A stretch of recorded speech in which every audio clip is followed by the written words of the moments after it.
Alam mo ba kung ano yung nag-iisang trabaho na sobrang hirap? Yung pinakamahirap na trabaho? Trabaho na araw-araw OT? Trabaho na araw-araw paggising mo pa lang kailangan tatrabahuhin mo na? Trabaho na walang pahinga? Trabaho na walang sahod? Merong ganyan. Merong ganyan, hindi lang napapansin. Hindi lang napag-uusapan. Alam mo kung ano yon? Pagiging housewife. Di ba? Pagiging may bahay. Pagiging isang ina. Totoo, di ba?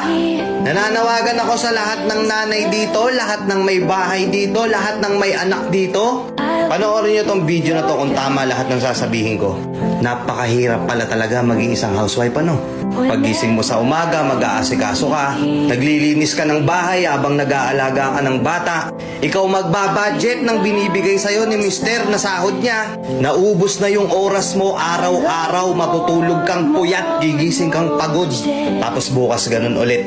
Aasikasuhin mo yung bahay, aasikasuhin mo yung bata, magluluto ka, maglalaba ka, maglilinis ka, mamamalansya ka, maghuhugas ka ng pinagkainan, ikaw gagalaw sa buong bahay.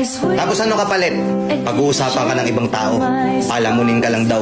Tapos minsan kay questionin ka ba bakit wala nang natira sa pera? Saan mo dinala yung pera?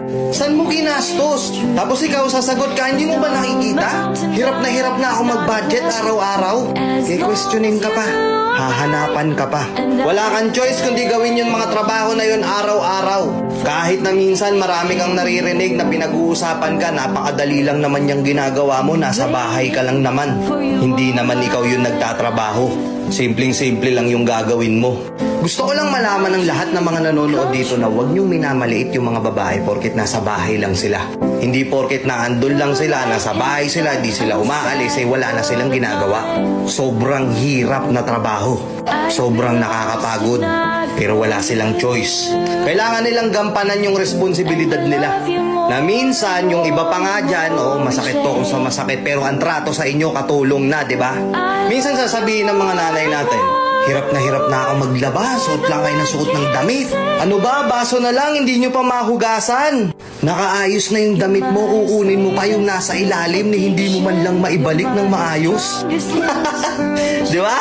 Pero yung simpleng mga bagay na yun na ikaw nang ikaw yung paulit-ulit na nag-aayos no, nakakapagod, di ba? Araw-araw ganun yung ginagawa mo.